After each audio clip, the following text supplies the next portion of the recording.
Welcome to Conversations in Process, hosted by Jay McDaniel and co-sponsored by the Cobb Institute and Open Horizons. These conversations explore a way of understanding and living in the world that emphasizes the continual becoming and fundamental interconnectedness of all things. But they're also intended to provide an ongoing interaction in which the stories, insights, and wisdom of each conversation partner can expand your horizon and enrich your journey in process. In this conversation, Jay is joined by Sheri Kling, an educator, speaker, and dream worker interested in spiritual and cultural renewal through psychological and spiritual practices, ecological worldviews, and liberating theologies that foster wholeness and flourishing. In her work, Sheri draws from multiple disciplines, including religion, theology, psychology, ecological studies, mystical spirituality, and the arts, to communicate ideas and practices that positively impact human flourishing, especially related to meaning, purpose, healthy spirituality, and spiritual practice for psychological integration and transformation. She is the author of the recently published A Process Spirituality, Christian and Trans-Religious Resources for Transformation. Sheri is also a singer-songwriter, guitarist, recording artist, and during this conversation, she graciously agreed to share one of her favorite songs with us, the Homemaking Nearness of God. Well, Sheri Kling, it is so good to have you today with us, with me. Thanks, and Jay. I've admired you for a long time. I remember the first time we met, it was the music that drew us together. I mean, Right. we talked a little process philosophy, but then I discovered that you played the guitar and are a musician. And so I gravitated toward that. And you sang for me. I think we sang a couple together. Yeah, we did a little jam session. Yeah. And I didn't realize at that time that you also had such an interest in spirituality in general and Carl Jung in particular. Yes. And now I know that. And I think this is a time for us to explore those connections, and whoever's listening in gets to listen in and learn with me. So let's not beat around the bush. Can you tell me a little bit? Did you grow up in a Christian setting? Did you grow up as a Christian? Is that part of your? I did. We were Lutheran, and so I was a regular churchgoer my whole life. So how does a nice Lutheran get interested in the psychology and the depths of Carl Jung? Can you tell me a little bit about that story? Yeah. Well, so for me, I was had some things in my early life that were difficult and traumatic, and like most of us have issues in our family, and so I had some of those issues. And so in my early 20s, I recognized that there were things in my life that were not going well. And I needed to explore that side, the psychological and emotional side of my life. And so for me, that journey, which started in my early 20s, was just always kind of interwoven with my spiritual journey. They always went together. And so it was probably, I'm thinking it was in the early 90s, whenever the book came out called Women Who Run with the Wolves by Clarissa Pinkola Estes, who is a Jungian analyst. That book came out and I got it, and it changed my life. It was so significant, the way that she talked about stories, fairy tales, and myths as patterns of psychological development. And I saw myself in those patterns. And when that happened, it just opened up a whole new world for me, because in the stories, in the ancient stories, and this is true for biblical stories, it's true for the Greek myths and the other myths that we've come to learn about through our various readings and studies. Those stories where the main character goes through difficulty never end in the darkness. They always end with some kind of rejuvenation, rebirth, transformation. And so putting myself and being able to see the patterns in my own life in the context of those stories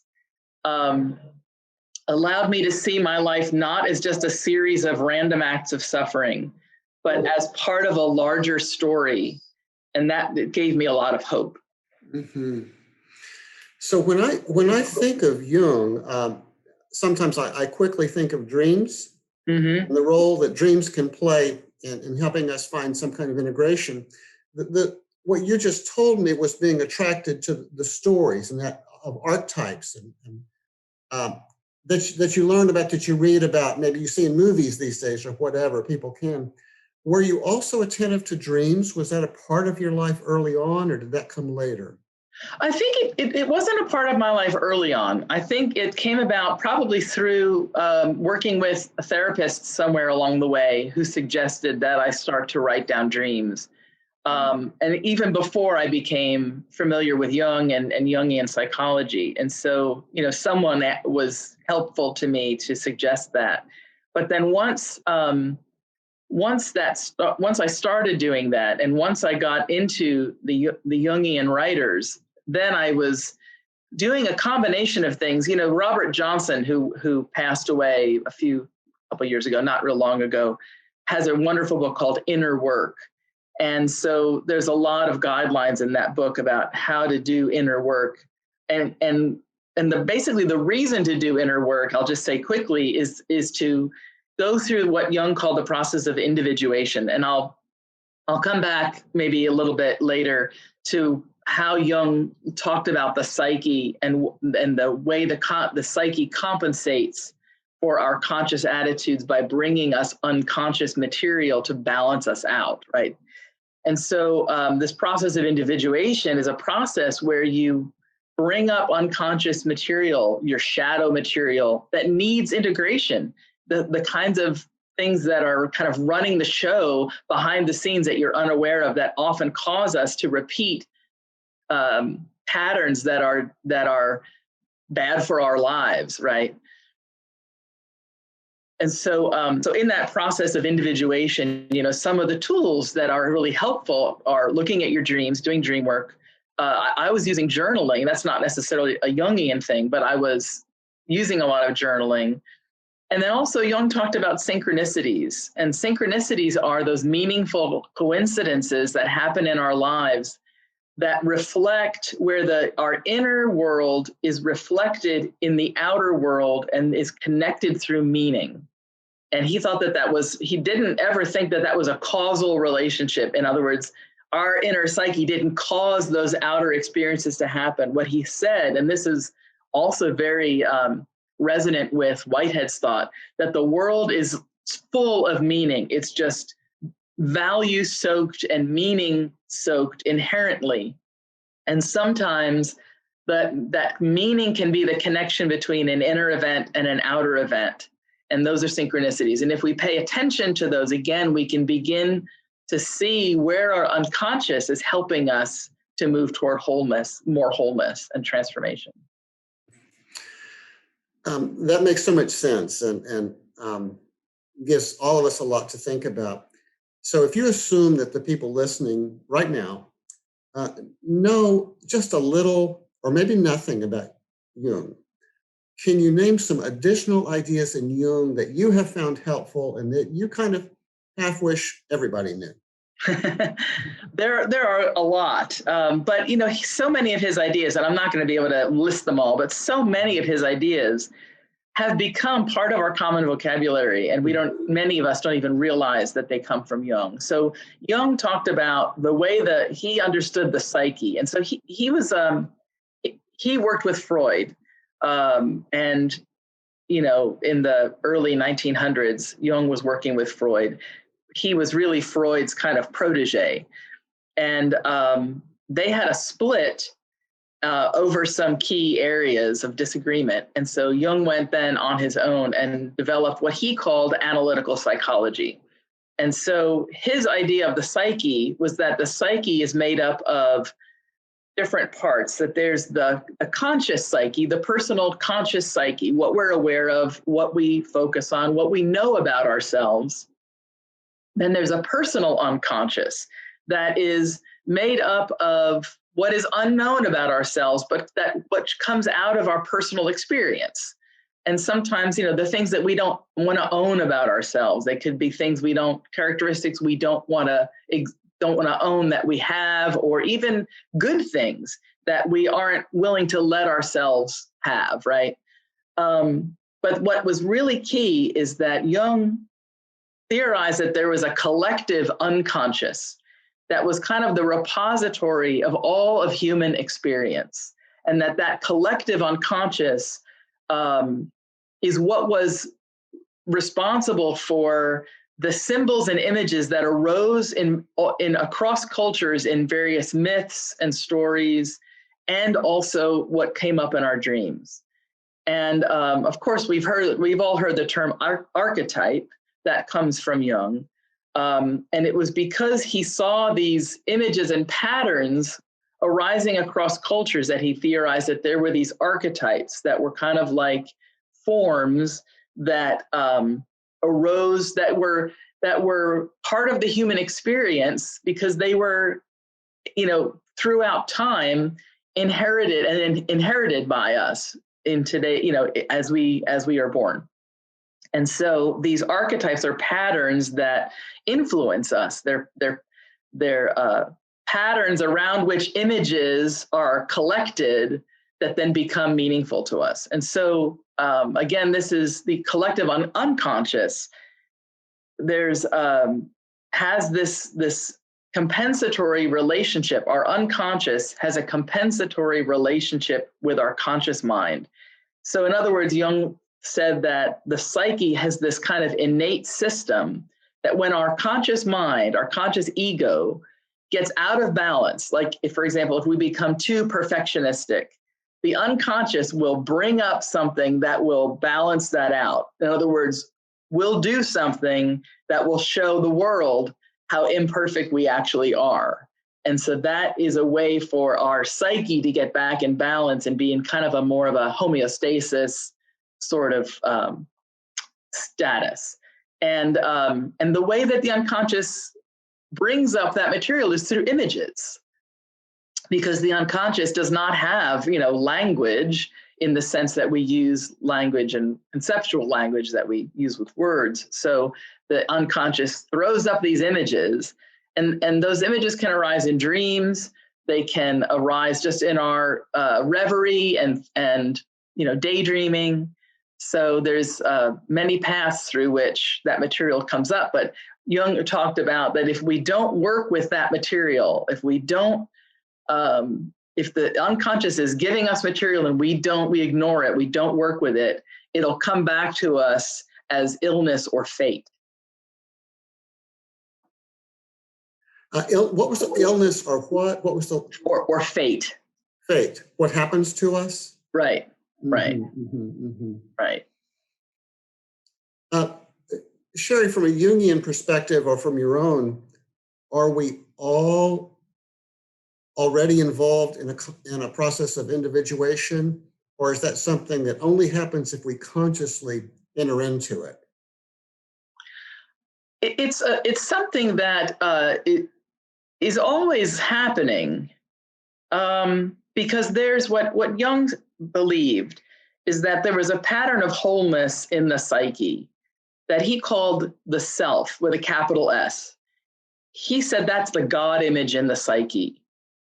And that is the place where the transpersonal energies, the divine energies, intersect with our human individual energies. And that pattern of wholeness was always drawing us toward this growth and development. Jung was very concerned about people becoming too much of what he called a mass man, conforming too much to the state is really what he said. So this, he wrote a lot of this back around the time of the Great Wars. And so he thought people were called to this journey to express their highest potential and what their possibilities were. And so this pattern of wholeness in the psyche would lure us toward those potentials. And the way in which these images arose in us that we needed to work with. And so, what is important is that when you're conscious of that and consciously walking that journey and aware that it's happening, it's just you're able to make more of that material, bring it into conscious awareness, and therefore integrate it. A key part of Jung's thinking was this, what he said, psychic energy is created by the tension of opposing forces in the psyche, the tension of the opposites. And boy, this is a huge learning we could embrace as a society in the US right now. The worst thing that he said you can do when you're in the place of that tension of opposing forces, and we feel it in our personal lives all the time. It might be that we feel, for example, there was a time in my own life where I was really drawn to two different men, right? Like I really felt interested in this man, but then there was someone from my past that I still felt really connected to. And our tendency is to want to repress one side of that because it's so uncomfortable to be pulled apart like that. It really feels like we're being pulled apart. And we're so uncomfortable with that. We just want to repress one side of that tension. But Jung said, no, you can't do that. That's the worst thing to do because then you push it down into the shadow. What instead we need to do is hold that tension. He said, hold the tension of the opposites. And what happens, there's a function in the psyche that he called the transcendent function, which is when you allow and you hold that tension and you refuse to split, that then a new way, a third, arises out of that tension that is a way forward that does not repress or discard either side, but integrates both, includes and integrates and goes beyond. And boy, if that's not something we need right now. Well, as I hear you, Sheri, I hear a lot of process theology, but it's called Jung. But the idea of something inside us by which we're beckoned into wholeness in a continuous way. The idea that the many can become one and be increased by one, that something new can happen in us and around us if we embrace the many rather than hiding from the many. All of that sounds like process theology, and somewhere along the lines you discovered process theology, I take it. Can you tell us that story and how all that fits together? Sure. So back in the mid-90s, I became a member of an organization called the Institute of Noetic Sciences. I had heard about them. Then I went to a conference they had. And so I became real interested in what they were doing. And they're an organization based in California that studies consciousness and healing and energy medicine, all kinds of great things.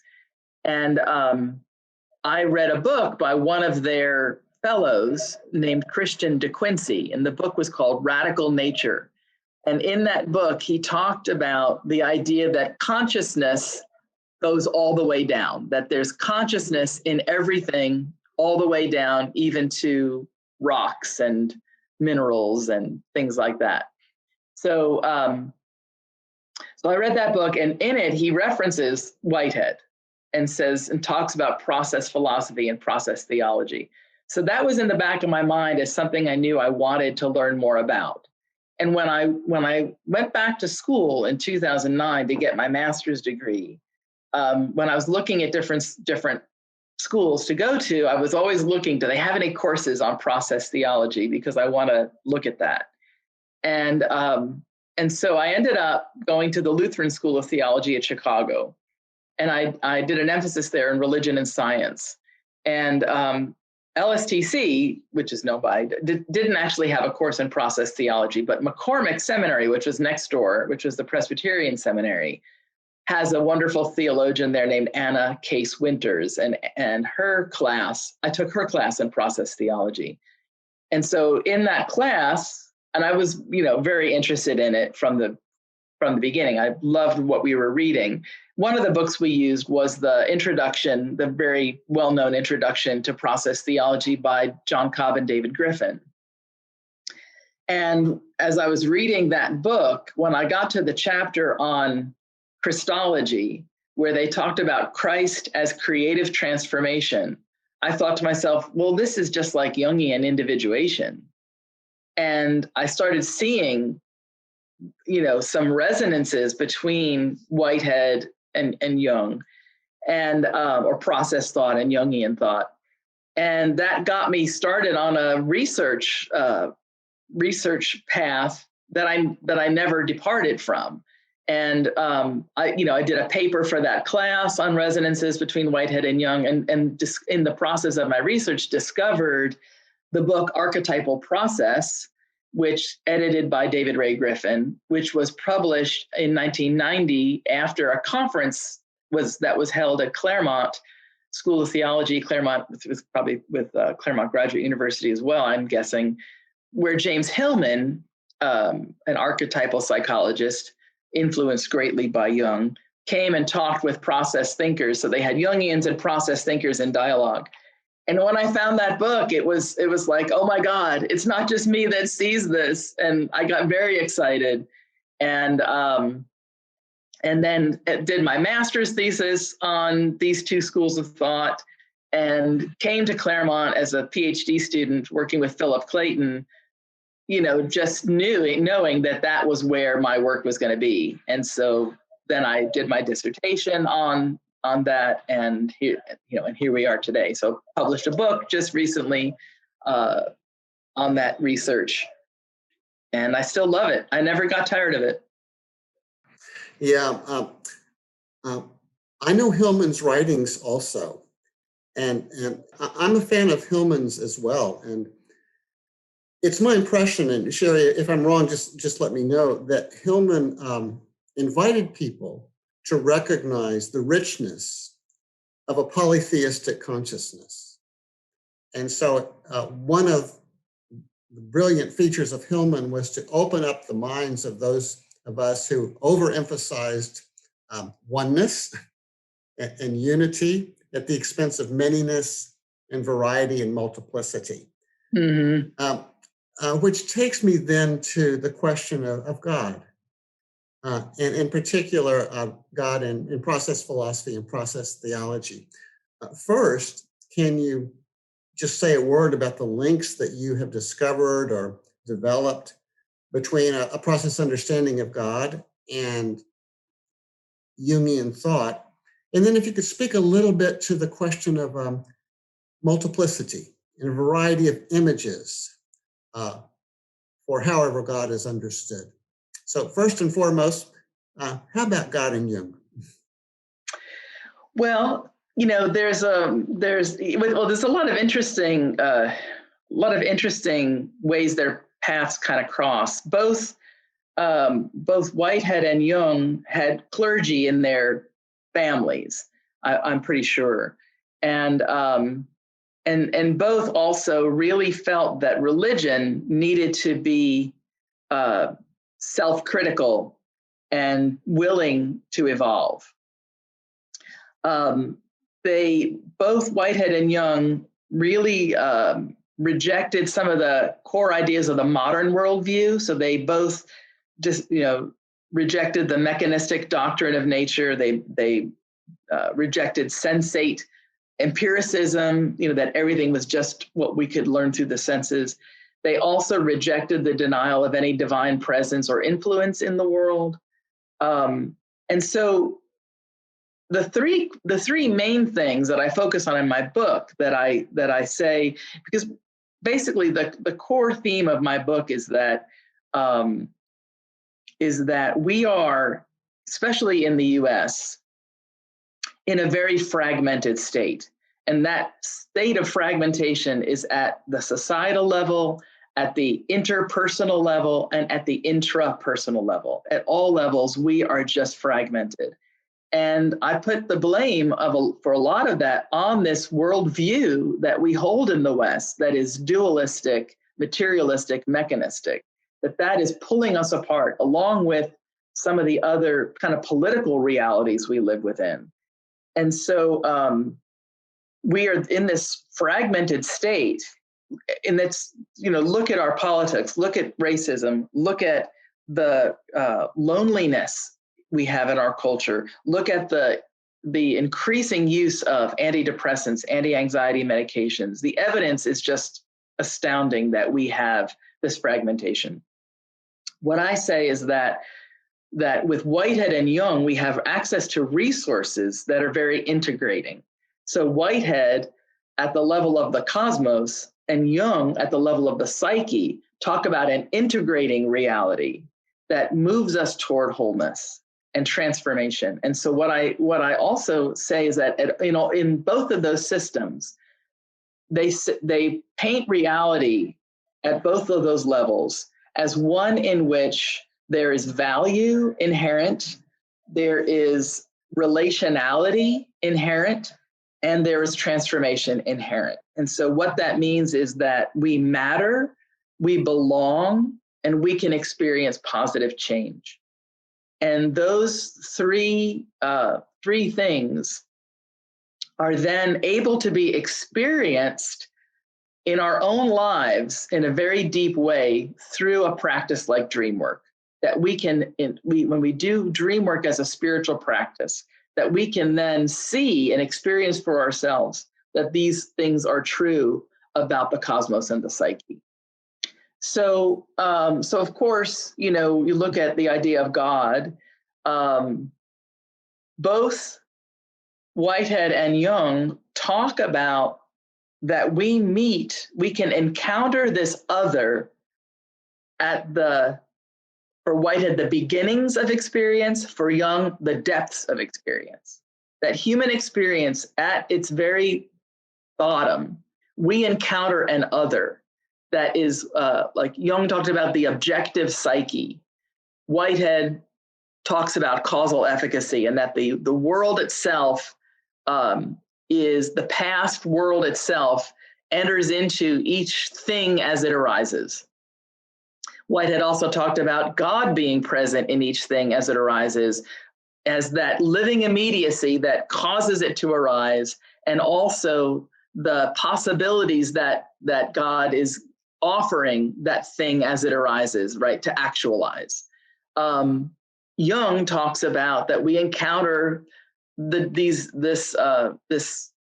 divine through this archetypal self in the psyche, that's the God image in the psyche, and that we in the collective unconscious encounter this objective psyche that is other to us. And so now, we might ask, well, does that mean that Jung thought the collective unconscious is God? And he wouldn't ever say that. He was a scientist. He was very empirical, interested in empirical study. He was just observing what he was seeing in his clients as he worked with them, in their times together. And so he would not say that the collective unconscious is God, but he said that they're empirically indistinguishable in the psyche. And famously, the BBC in an interview asked Jung if he believed in God. And he said, "I don't believe in God. I know that God exists." And I always love that. We can know that God exists because we encounter that God. Yeah. So can God, I take it God would be something like either as the psyche or as what Whitehead means by the lure, something like a wholemaking presence within us and around us. Yes. Is this wholemaking reality also in the natural world? Yes. Yes, I absolutely believe that it is. That it's, again, when we think about how we arise, how persons, things arise in the world, that from a process perspective, there are novel possibilities available in every moment, no matter what our circumstances, right? They're always relevant to our situation. So like I always say that I can't say tomorrow I'm going to start practicing as a brain surgeon just because I think that's a really fun idea. That's not a possibility I can actually actualize tomorrow. Now, tomorrow, not that I'm going to go back to school at this point, but tomorrow I could decide, hey, I'm going to send an application into a medical school, right? That is a possibility that I can actualize tomorrow. But so in every moment, there are relevant possibilities, according to Whitehead, that arise with that moment that we have the agency to choose, right? To pursue, to actualize those possibilities that are available to us. And so I do think that it is just universally part of the way things work, that there are always these possibilities for change and growth. Of course, Whitehead talked about novelty and order, that there is always order. So the past, the past is present in the present. And we always have that choice to just repeat the past, just like psychologically, we always have that choice to just continue to behave according to our complexes, which is another Jungian term, to, those entrenched patterns of behavior that have been with us a long time. We can just keep living that way. But boy, it gets more and more uncomfortable to live that way. And we start to wonder, I can't continue to do this. I can't continue. What is happening? Why? How can I change this? And then those possibilities will come. So a little earlier, I talked about manyness and oneness. And one thing I have in mind there is so many people today, for so many people, the word God is not available to them because it simply suggests an overriding authority, makes them feel guilty, or permits and causes, at least permits all the pain, if doesn't cause it. And so they can experience the divine, but they might not be able to name it as God. But they might find other images, air, water, sister, brother, coyote. Right. That would be their image into that wholemaking nearness. And I know you use the phrase wholemaking nearness of God. And I find that beautiful. And I've actually heard you sing a song. Yes. That uses that phrase. So would it be all right if I ask you to sing that for us? Yes. Now? I would love to. I'm going to change my position here, so I don't know if my camera is going to love that, but we will see if that will still work. I'm going to get my guitar. Yeah, so one of the things that I do on a regular basis is work with the Hayden Institute, which is a center in Asheville, North Carolina that has certification programs in spiritual direction and stuff like that. They also have a wonderful conference every year. And so I spoke at it's called the Summer Dream and Spirituality Conference. And I spoke there in May of 2019 and did a talk called The Wholemaking Nearness of God. And where I was talking about Whitehead and Jung. And I also brought in a little bit of Richard Rohr because I had just finished reading his book, The Universal Christ, which I really, really loved. And that's obviously another loaded term. We don't have to get into discussion around whether or not Rohr's usage of that term is going to appeal to everyone. But I was weaving those ideas together in this talk. And then before I did the talk, like really just a week before, I wrote this song. So I am going to play that for you now. The Wholemaking Nearness of God.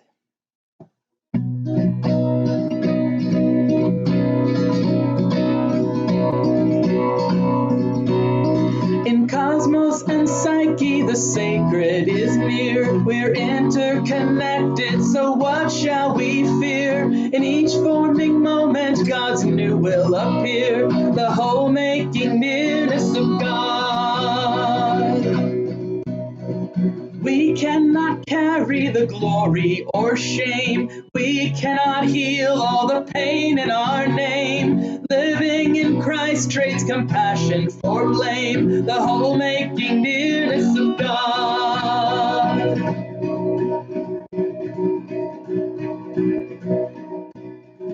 Even within all the suffering we know, God's possibilities yearning to grow. Grace, creativity comes in the flow, the whole-making nearness of God.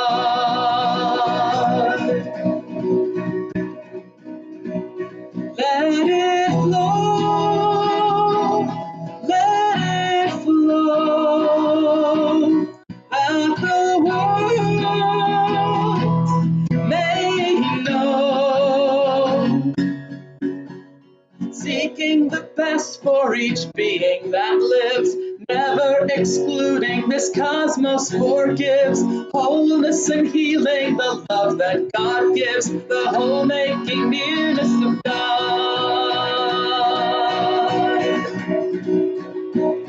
The whole-making nearness of God.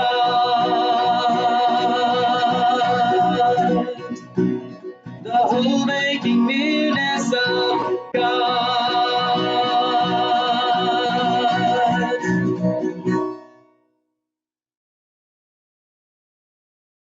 Thank you so much. I would like for the entire rest of this interview to consist of you singing and us listening. In the interest of time, I won't ask that, but I would love to hear you in concert. I would love that. And one thing that we're interested in at the Cobb Institute is how process theology can be communicated. Right. To a broader world in service to what is good and beautiful and kind and wondrous. And, it's been very abstract, process theology. So our language has been so abstract. So sometimes I think if somebody says, would you introduce me to process theology? I say, yes, listen to this song by Sheri Kling. There you go. That's it. I know that you have found process theology very, very helpful, but you also think it's inadequate if presented solely in conceptual terms. Right. Would you say a word about that? Yeah. So, it's I think that what I loved about putting together Whitehead and Jung is that they bring something to each other that the other lacks. And even with dream work as well. And so, Whitehead and process thought can tend to be really rational and very conceptual. And to that, Jungian thought brings this imaginal depth, the image, the emotion and the aesthetic piece of that was so important. Aesthetics were so important to Whitehead, but often the language, there's a part in Archetypal Process where David Griffin says something like, process thinkers sometimes want to think, people don't understand us, but we're just throwing pearls before swine. And Griffin says, no, we're giving people stones and not bread. And we need to give them something that they can digest. And image and story helps us digest concepts. So Jungian thought brings that kind of imaginal piece that process thought doesn't have on its own. And then, to Jungian thought, Jung talks about this transpersonal reality where there's this numinous other that we can encounter, but has no metaphysical framework to explain how that is actually possible. And so Whitehead's framework and understanding of metaphysics talks about how it is possible to encounter God at the depths of experience. And then, to the combination even of Whitehead and Jung, which gives us a way to think about novel possibilities and human individuation. Dream work then brings a practical method for discerning God's initial aims, right? Whitehead talks about those initial aims, those possibilities that God is luring us toward, but really I've never heard anybody in process theology tell us how we discern what those are. And even if those aims can be discerned at the level of the person, right, versus just at the level of the moment. And so, so dream work can then be a practical method to discern those aims and to interpret the symbolic language of the unconscious. It kind of operationalizes process thought and Jungian thought. I find that, I think your comment is so helpful. And so what does a practice of process thought really look like? And it depends on, I think kindness can be a practice of process thought.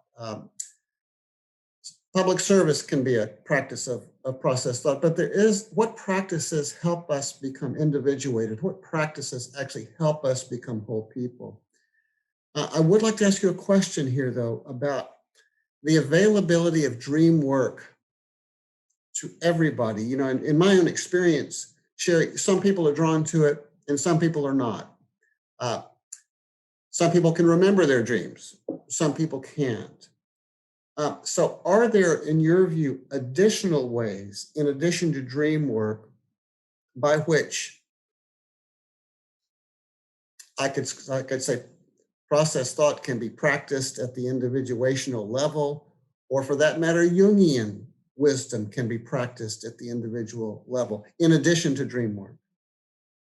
Well, let me first back up a second and explain something that's really crucial to I think both Jungian, first certainly Jungian thought, but I think it's also really part of Whitehead as well. That both Whitehead and Jung talked about that there was a source available to us of the dynamism, vitality, and creativity in life. And that when we live separate from that source, our lives become dry and brittle and just ordered and boring, and there's no zest in that. Whitehead talks a lot about this, enjoyment, experiencing zest in life and vitality. And so the way Jung said the source of that is what he called the primordial mystery at the base of life. It's that flow of life, that primordial energy that is just part of life. It's just this source of vitality. And so for Jung, the problem with modern humans is that we have become so rational and so veered toward the conscious mind. And so when we think about our human mind and human capacity, and Alan Watts talks a lot about this as well. He talks, I can't remember his terms exactly, but there's the consciousness where we can focus our attention, where it becomes like a spotlight on whatever we're looking at. That's conscious attention, when we focus our energy like a spotlight. But then he talked about when we are not in that focused mode, we're more like a floodlight, right? Where it's more, and our attention is more diffuse. Jung said that, talked about that kind of thinking as non-directed thinking. And it was only in non-directed thinking that we could access the images of the unconscious. If we're too focused, we don't get those images. So non-directed thinking is what we have to access. Well, how do we access that? So it's kind of similar. There's a brain researcher who's passed away now named Ernest Hartman, but this isn't his term, I don't think, but he talks about the default mode network of the brain. He talks about the spectrum of human consciousness or attention, from waking consciousness to sleep, right? To sleep and dreams. And it's a spectrum. So there's in between levels or layers. And so if you look at the dream end, so there's nighttime dreams, but then if you come back a little bit toward consciousness, there's reverie, there's fantasy, there's daydreaming. Those are all non-directed thinking. And that's the mode of thinking we need to engage in order to tap into this source of vitality and dynamism. And so dream work is a way to do that. often people who say they don't remember their dreams, if they set a conscious intention, if they put the notebook by the bed with the pen and be committed to writing down a dream as soon as they wake up, even in the middle of the night, because within a few seconds, they're gone if we don't have that intention. Sometimes people who say they don't remember their dreams, when they set that intention, they will start to remember them. It's almost as if their psyche sort of says, ooh, you're paying attention. Here. You know, I've actually been in a stage in the last several years where I've not been remembering that many dreams. Now, I did last night. I did write down a dream last night, but I often don't. One reason can also be actually related to adrenal function. If our adrenal glands are kind of over functioning, that can impact our dream recall. But when there were times when I was writing down 4 dreams in a night. They were flowing so much. So dreams are one way. Synchronicities are another. So just observing closely, having kind of a more contemplative view. I consider the whole universe as God's mouthpiece. One example I'll give you, a real simple example. I was in North Carolina at a music conference. This is a long time ago. It's called the Swannanoa Gathering. It's held at Warren Wilson College. And at that time, I was going through a lot of emotional upheaval around a relationship that I was in. And I was very sad because it wasn't going in the direction that I wanted it to go, right? And I was very deeply in love with this man. And so I was very sad, and I took my journal and I went and sat in a quiet place away from what was happening at the conference. And I was kind of sitting outside of a building, but looking on a kind of little valley, and there was a tree right there. It was just real pretty little spot. And I was just crying because I was so bereft, so heartbroken about this situation. And I remember saying, God, I need a nature moment. And all of a sudden, a flock of like 100 goldfinches flew into that tree, and the tree became alive with goldfinches. And that was just the balm for my soul. So when we pay attention and don't discount those things, if we look at the universe as having this capacity to connect with us, to connect with our inner worlds in a meaningful way, and we begin to look for those signs, we begin to see them a whole lot more. Another quick example, I was at the Noetic Sciences Conference around 95 or 96, and it was a great conference. It was in Boca Raton, Florida. And when it was over and we were leaving the hotel, three of us shared a cab to the airport, right? So we didn't know each other. We were all in the car telling the driver about this conference we had just experienced. And he got into it and was really interested in what all we were doing there. And then he told some kind of story, which I don't even remember. And when he finished his story, I said something like, isn't the universe amazing? And right at that moment, a truck drove by from the audio-visual store that used to exist called Incredible Universe. And it was just like, yeah, there it is, right there. What you say also speaks to me, and synchronicities do happen all the time. And to keep your eyes open to those, I think is a good practice. I really like your phrase. Is it non-directed thinking or non-directional thinking? Non-directed. Non-directed. Yeah, I myself do Zen meditation on a regular basis. Have been for a long, long time.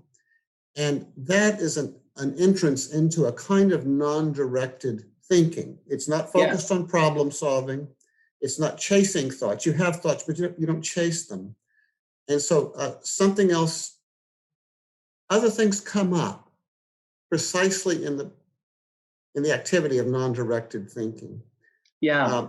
I teasingly, it's a kind of Sabbath from problem-solving consciousness, which so many of us so need.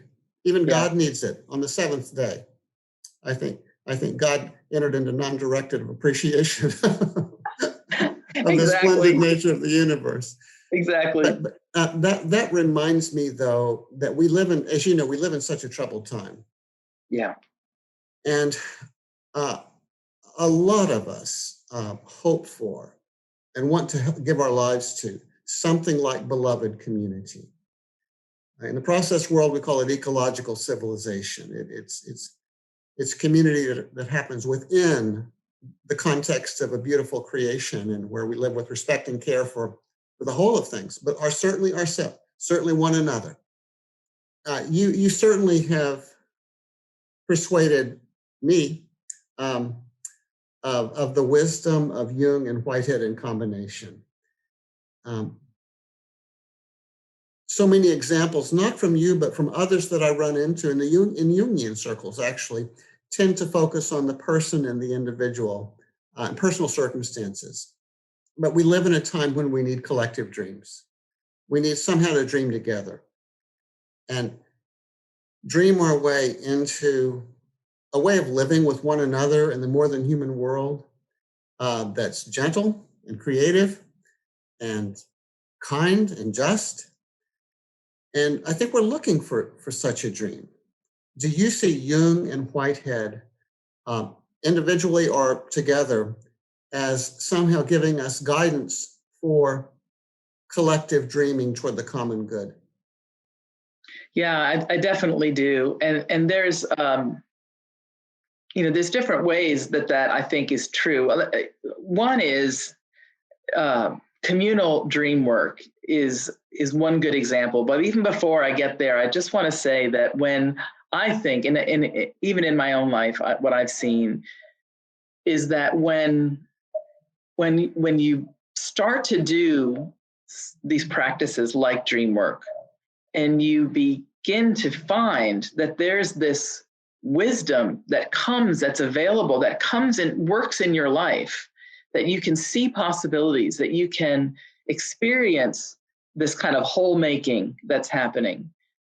And when you then can understand that everything in the world has value, has intrinsic value, right? So I talk about those three ideas that are woven into both Whitehead and Jungian thought: value, relationality, and transformation. So many of us have grown up with trauma, and there's a lot of really eye-opening studies about adverse childhood experience and the effect of trauma on our health and on our well-being. I think we are, and we don't even know it, a nation that is just full of traumatized people.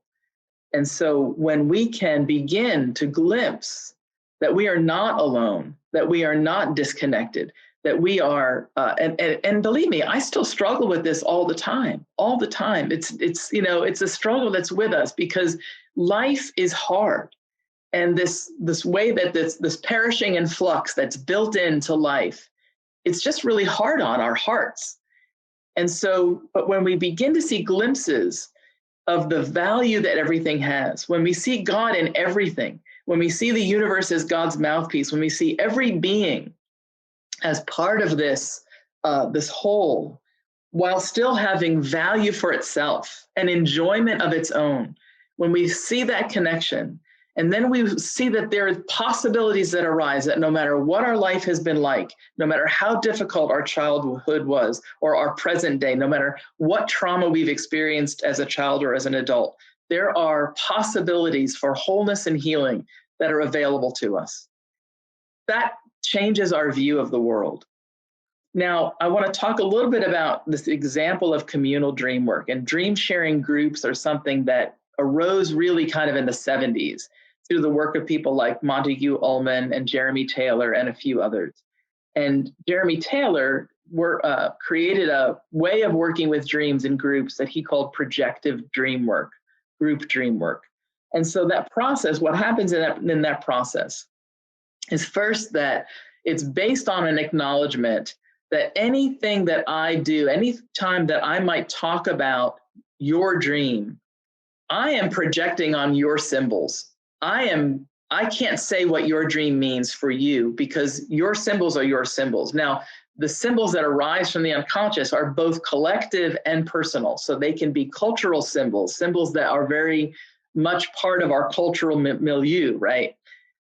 So in this process of group dream work, the dreamer will bring a dream, tell their dream, usually 2 or 3 times. The group members then might ask questions about, well, did you say that was a tall man in your dream? Is that someone you knew? And then get some clarity around the symbols, but not what their meanings are for the dreamer.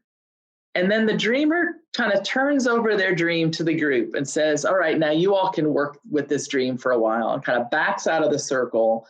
And then the group projects upon the dream. The group members would use language like, well, if it were my dream, or in my dream, meaning in my version of that dream that I'm in, here's what this means to me. Here's what I might think about. Here's the way that this moves me. And it is astonishing how much I can get out of somebody else's dream, that when I go through that process and work with that material for me, then and bring forth how it's changing me and what I'm learning from it, it becomes this holy, sacred moment that the entire group is then part of. And over time, usually a dream group will be, the same members will meet regularly for a long period of time.